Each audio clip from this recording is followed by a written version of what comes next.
Well, still ahead, the White House rescinds a memo freezing spending on federal grants, but what does that actually mean for funding? Congresswoman Marcy Kaptur speaking out about the order. Plus, an update tonight on a legal battle over Toledo's nearly 50-year-old lead law that went all the way to the Supreme Court. We're going to have another very mild day on Thursday. Highs should reach to the mid to upper 40s. Then steady soaking rain will come in Thursday night through Friday. Could get a half an inch to an inch of total rainfall. I'll highlight some of the impacts and let you know if it will stick around for the upcoming weekend. That full forecast is coming up. Thanks for joining us on WTOL 11 News on Plus. I'm Kaylee Marantet. Let's get to your top stories for this Wednesday night. The White House has rescinded a memo freezing spending on federal grants less than 2 days after it sparked widespread confusion and legal challenges across the country. The directive would have affected states, schools, and organizations that rely on trillions of dollars from Washington. The White House press secretary says removing the order is meant to clear up confusion, adding that executive orders issued on funding reviews is still in effect. And local leaders addressed that directive from the White House this afternoon. Congresswoman Marcy Kaptur discussed the possible impacts of a pause on federal grants and loans in Northwest Ohio. Kaptur says the announcement from the White House caused panic, and she said a lot of organizations already paused work and projects because they're unsure of the status of their federal grants. She said this could impact projects right in downtown Toledo. An additional $20 million we delivered to Vistula and International Park is blowing in the winds of the chaos of this administration. And as our signature community effort to restore the other side of the waterfront is getting derailed as $25 million for the Riverwalk in front of Promenade Park gets sidelined. We also reached out to local Republican leaders about the pause on federal grants and loans. Ohio Representative Josh Williams said in part, quote, "I support the idea of pausing that funding while we reevaluate some solvency on the federal government and their ability to continue to fund programs at their current rate," end quote. ICE has already done raids throughout the country. The Farm Labor Organizing Committee, or FLOC, is offering advice on immigrants here in Northwest Ohio. The organization issued a list of suggestions people can take away if they have encounters with ICE, whether that's at home, work, or out in public. FLOC is also asking the city and county governments to not use local resources to enforce federal immigration laws. You can read more about this on our website. Ohio Attorney General Dave Yost has filed another brief in court expressing his support for the Bryan Church Dad's Place. The brief supports Pastor Chris Avell's appeal. For backstory, last year the church opened its doors to house people who are homeless, but the city claimed that violated zoning and fire codes. In this week's brief, Yost argued that Dad's Place operations as a shelter is an expression of charitable work that he said is inherently religious. Yost claimed that the city of Bryan and its enforcement of the fire code impedes the church's religious liberty rights. Pastor Avell faced charges for zoning violations, but those were dropped. Avell was convicted of a fire code violation in Bryan Municipal Court last week. The 2024 property revaluations in Lucas County have left some with sticker shock, seeing property values jump an average of 29.5% throughout the county. Megan Hartnett sat down with local real estate agents to see what they had to say. You know, what we do know is home prices keep going up, and I don't think that they're going to be on a downward trend anytime soon. Home prices are trending upward, but the number of houses available are not. We've had a really tough couple of years with not enough inventory. Pair all this with property revaluations increasing close to 30%, creating higher property taxes, and realtors say it could become an issue for homeowners in Lucas County. It's going to take the amount of buyers maybe looking for that house down. So then it could, not upset a seller, but it could give them less opportunity to get the best offer. But even those who are not looking to sell could face some other roadblocks. If you were pre-approved and you were pre-approved for a $400,000 house and the taxes just went up, you might not be pre-approved for that house anymore. Realtor Katrina Burr says taxes are calculated into mortgages, and a couple $100 more on a monthly payment can make that home unaffordable. And she doesn't think the market will be trending downward anytime soon. The career that I will have left, I don't think I will ever see a different market. I think it's always going to be like this because it's going to be driven with the inventory. One thing that people can do is submit a formal review to try and challenge their current property value. They can actually go right to Aries on the Lucas County site and they can see comparable homes that have sold. Definitely reach out to your local trusted realtor. We are here to help. We are, the experts on the market. That was Megan Hartnett reporting. Well, Toledo can move forward with its controversial lead-safe ordinance. This comes after the Ohio Supreme Court refused to hear an appeal to a lower court's ruling. The ordinance requires landlords of homes built before 1978 to have lead paint removed and was passed by Toledo City Council in 2020. It generated some controversy, leading to delays in the enforcement in 2022. Then in 2023, the Lucas County Common Pleas Court ruled in favor of the city and health department, saying the ordinance could be enforced. That ruling was then appealed by landlord Marilyn Strong. After the appeals court affirmed the court's decision last year, Strong sought to appeal the decision with the Ohio Supreme Court.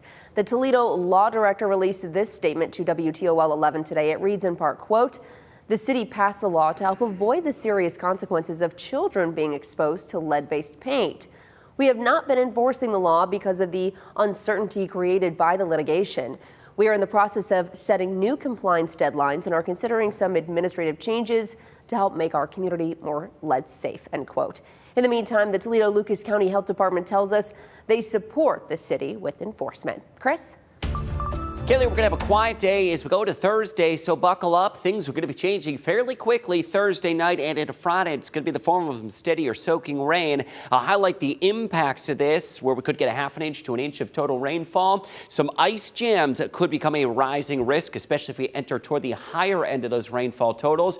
Also, some localized minor flooding. The reason why, our area rivers, they are frozen solid, and our ground also frozen. That water, just simply put, doesn't have much of a place to go, except fairly quickly running off into our area waterways. Things are very quiet across the region right now. Clear skies across the region. It was a gorgeous day of abundant sunshine on Thursday. Highs responded nicely, jumping into the 40s, low to mid 40s. It should have another dry and mild day as we go through the afternoon on Thursday. Temperatures now mid to upper 30s. We're going to fall with clear skies back into the mid 20s. So heads up, it does get cold tonight. We'll highlight that on the bus stop forecast. Frosty cold start to the morning. Winter jackets, hats, and gloves. Right around the mid-20s, close to 40 as we get into the early part of the afternoon. That's outdoor recess time, and we're going to continue to jump. Should end up very close to the mid to upper 40s as we go into the afternoon on Thursday. Thursday afternoon to evening, developing storm system is well to our south and to the west. It's going to be soaking parts of Arkansas, southern Illinois, heavy rain into Kentucky, and eventually southern Indiana. Now, by Thursday afternoon, we are still looking at dry conditions, so you won't see a chance of rain on Thursday during the day. That'll come in Thursday night as we go after about 8 to 9 o'clock. Rain chances will work into the area. Here's the clock as we roll into Friday morning. Rain showers on and off. We'll have some steadier showers Friday morning, continuing through about lunchtime as an area of low pressure moves to our south. Still have rain that's draped out across the area early Friday afternoon. Now, it is possible we may tuck in some brief colder air towards the end of this, that we get a few wet snowflakes. That is not anything that's going to be sticking around. We have no expectation of any accumulation with any of those snowflakes late Friday afternoon. What does the weekend forecast look like? We'll kind of split this two ways. A little cool, mostly cloudy skies on Saturday, 34. Then we go jumping toward 50 on Sunday. First weekend in February is in sight. That's going to make Sunday Groundhog Day as well as we look toward 50 degrees. We're going to be warm nicely from a cool, crisp start to the morning, right around the mid-20s with bright skies and sunshine. Clouds are going to increase lunchtime and into the afternoon. Still should allow us, though, to climb through the mid to upper 40s. 10-day forecast is 48 for the high Thursday. Rain is going to be a near certainty on Friday. Showers most likely the first half of the day. We'll taper off Friday afternoon and into the evening. 34 the high Saturday. Back to 50 as we get towards Sunday. A few showers late Sunday into Monday as we begin to turn cooler. Back in the mid-30s Tuesday, Wednesday, and Thursday. And still have our eyes on a system late next week. No specifics or details, but at this point, rain-snow mix will be possible Thursday and into Friday. That's a look at your 10-day forecast. Kaylee, back over to you. Thanks, Chris. 4 fishermen were rescued yesterday after being stuck on an ice floe off of Catawba State Park yesterday. Now, one school district is helping its students prepare for instances like that or if they ever fall through ice. Laura Sandlin has this story. When temperatures drop, ice forms over lakes and ponds across Northwest Ohio, attracting visitors every year. We're close to Lake Erie and the ponds, and a lot of the SROs said that this is the most important place to educate our kids on ice and cold water safety. Jeff Costanzo has been with the Oregon Police for 31 years and a school resource officer since 2019. During that time, he says there have been many emergencies on the ice. On ponds, kids that have fallen through from our school that have fallen through ponds while playing hockey on the ice. Now, he's helping to educate kids before they go out to have fun. I can tell them about experience that I had as a kid and relate to their age. When I was younger and I fell into a creek and had the buddy system in place, even though I did not realize at the time what that was entailed, but it helped me, save me from going underneath the ice. Haley West, a natural resource officer with ODNR, says being unprepared can have serious consequences. Hypothermia, it's going to set in quicker than expected. You're going to enter a cold shock. You're going to take on cold water, and that's going to really freak you out, but the best thing is staying calm.